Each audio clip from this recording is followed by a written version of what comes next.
Alright guys, so in this video I will go over what parts hoarding did for the week, and I'll be shortening up one of my 8/8 axles to use in the car. Sorry about the mess. It looks like a murder scene. We didn't drain the tranny and it spilled everywhere.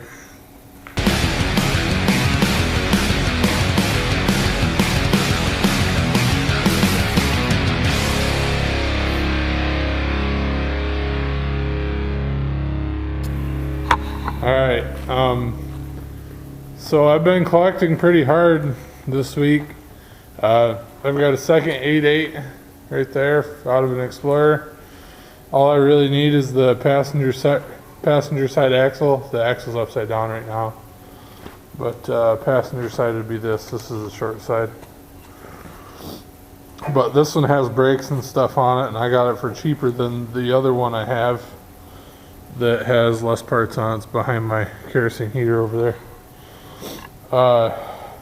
And this is also a locker unit, so I'll have a spare locker.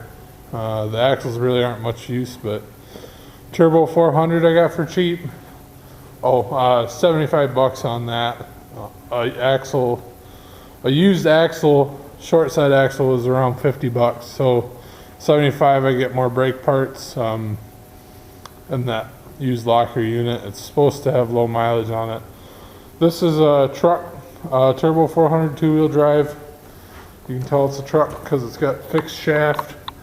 I went around fixed yoke. Went around and around trying to find one. Apparently all there is around here is long shafts. My dad's working down by Detroit, and I had him work me out a deal on a guy that was down in that area. I live up middle of nowhere in Michigan. These are some used heated leather seats out of a 90s Cherokee. They're like lazy boy material. They're quite comfy. I give 40 bucks for the set. It's got heat and electric seat rails and stuff on it. There's my other axle I showed you guys already, and I got the slant 6 out. My other parts that I got last week that I showed you guys. I've got some TIG wire, and I still don't have a table to run the TIG on. I'm not really set up yet, but I did get Dirty Dingo. This is a kit. It's a idler pulley relocation kit.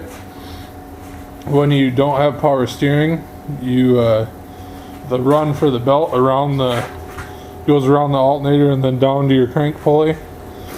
That is too long and it'll skip the belt off, so it remounts a pulley halfway between, so it'll keep tension on it. Besides that, I bought that other 5.3. It's a Gen 4. It's the 58X motor. I kind of regret buying it. It was 250 bucks for a long block, but it did have the intake on it. I have that. Those are supposed to perform better. So I'm gonna put that on there. I just gotta get a drive-by cable 4-bolt throttle body if I do that. I think that's about it. So we'll get into shortening this axle up. I'll just kind of show you the highlights of it. Thanks for watching, guys.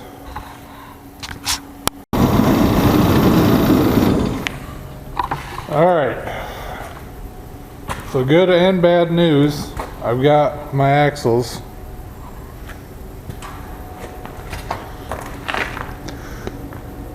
You can see the two on the left are the short sides. The bad news is the axle I paid more for seems like it's in worse shape. I'm not super worried. I'm about to catch my boot on fire. I'm not super worried about it. I'm probably gonna cut this axle up, the second one I got, and go from there. It's got a different style of locker in this one too. A real easy way to rotate it. Both of them have like a crunchiness to them when you rotate it. So I'm going to take it apart and make sure everything's all good. You can see it's got the shim pack in it. This one doesn't. And this one was tagged locker as well. And I'm pretty sure it is a locker, because I seen shims in it somewhere, but I think it's just a different. Yeah, see, it's got the shims inside there. So either way, I'm gonna keep them both for spares, but I'm probably gonna use this one, and I'm gonna have to pull the carrier, everything out after I do the mock-up for the axle chop. But I'm going to go ahead and shorten that axle tube there first, and then we'll do a separate video of pulling that apart, because I want to re-gear this. These are both 373 axles, and both the gears look fine, but I'm running a turbo 400, and that car's wheel wells, wheel tubs aren't real tall. So I mean, I'm hopeful if I can get a 28.5 tire in it. So I need a longer set of gears, 327s with a 400. I'm not really sure what size tires I'm going to end up running, but I don't want it to strain on the highway. So an update, I guess I was hoping that these axles would be just ready to throw it in, but I will get a 327 set, and we'll have to redo this axle, get new bearings for it and whatnot. Luckily they're fairly cheap on these 88s. So we will continue on and start to shorten up this axle here. I've got to do the shuffle because I have my jack stands on the one that I thought I was going to shorten, which is this one, but yeah, we'll throw everything all back together on this one, get it out of the way, set it over here, and then we'll continue on shortening that one. Alright, so here we are. The axle I'm going to shorten is set up. Hopefully you guys can see that witness line. It's in purple. That's so I can reclock the tube after I cut it. I think I'm going to call it a night now. I've got some of the stuff cleaned up. I need to clean up the rest of this crap. And we'll start again in the morning. This will all be one video, so just stay watching and we'll get to shortening this.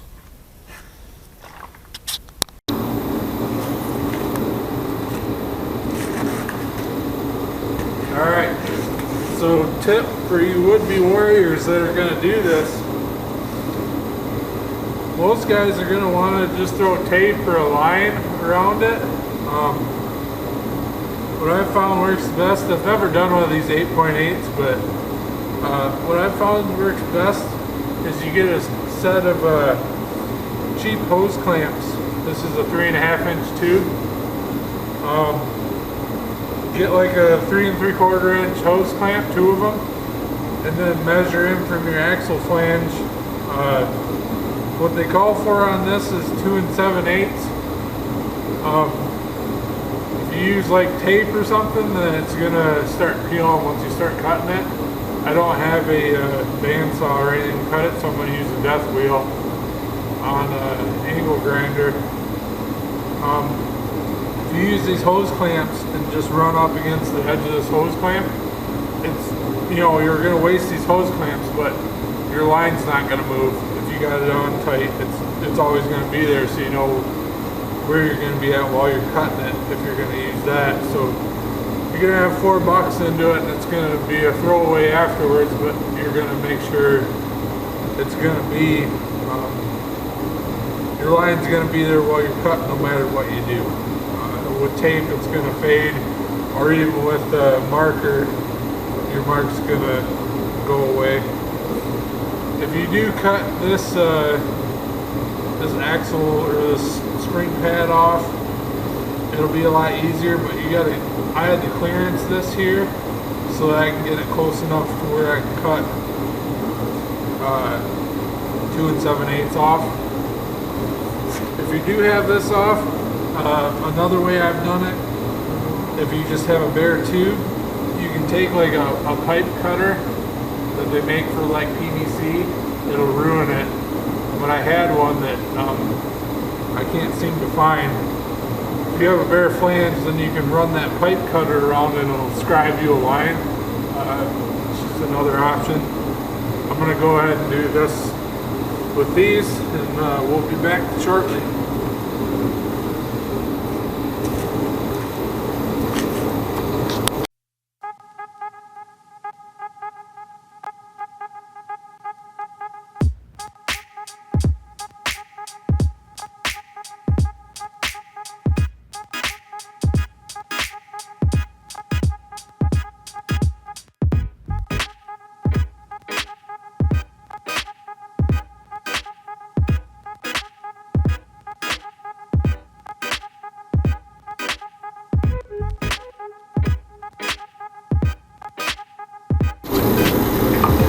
Alright, you can see here, we've got this just clamped with 2 pieces of C-channel. That's going to hold it straight. My witness mark is lined up. From here to here, you probably can't tell on that camera, but just trust me, it is. I got my axle in, slides in and out free.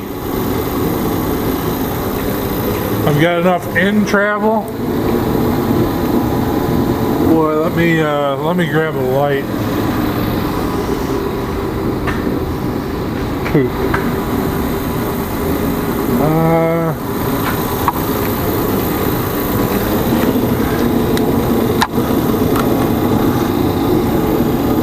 Yeah, you can see right there. I've got enough in travel for that to expose the C-clip. Line it up to where the seal was. You can see in there, it's pushed back far enough. So, ballpark, I'm in the right area. I'm gonna tack, and then move my clamps. Make sure it's what would you call it? Square. And then tack another, and then we'll weld her around the perimeter. By the way, make sure when you do this, this isn't just clean, this is beveled. You want to V it, but you don't want to lose your edge on your tube. So leave about, I don't know, they're 1/4 inch axle tubes. Leave like 1/8 of it flat, so when you go up and press it together, then you have 2 good flat pieces of metal,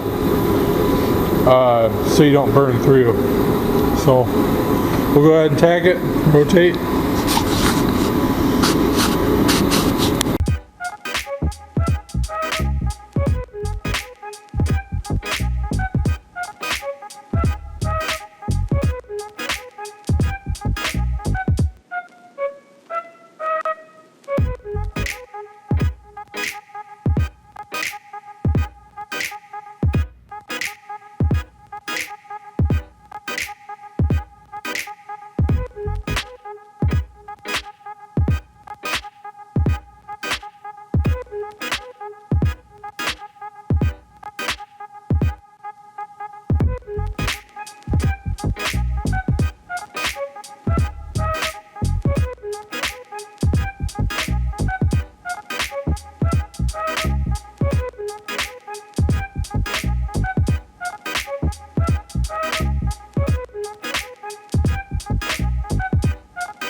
There we are, just like the designers at Ford drew it up. I did have a little bit of runoff there. I weld a lot hotter than most people do. But as you can see, one piece. She still turns. I'm trying to turn it with the weight on it, but there we are. So,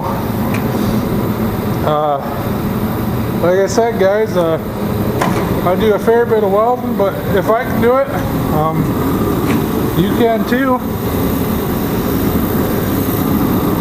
And don't get discouraged. I mean, the thing about it is, with this cheap stuff, is I've got a 9-inch I built in here.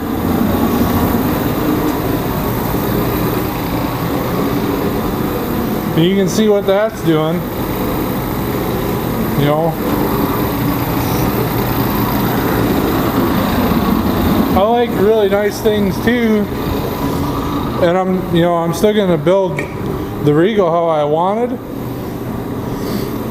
But if you can get a junkyard part and throw it together like I'm doing, it's so much more rewarding. You just get stuff done. The Regal's a different kind of rewarding, I'll give you that, but this rear axle is pretty much built, besides for a gear change. I don't know what I'm going to do with the rear leafs, if I'm going to run stock width on it or what. But they make an offset kit, and then they also make a lot of people put them right on the frame rail. I just need to figure out if I'm going to mini tub it or if I'm not going to tub it, and how much tire would fit under it, and I haven't really researched it. But this one's pretty much cooked. I'm going to order a set of either 327s or 308s. I'm going to try to get 308s because, like I said before, I can't fit a real tall tire on the back of this, and I want it to cruise so I can sit in these seats longer. They are really comfy. But I appreciate you guys watching. Stay tuned for the next one. I'll either be getting this ready for a 5.3. I'm waiting on mounts, or I would head that in this video. I've got to cut out that pinch weld there, weld the top of it, but that's for the next video. Thank you guys for watching. Thanks for subscribing. Like I said, happy holidays to you, and I'll see you on the next one.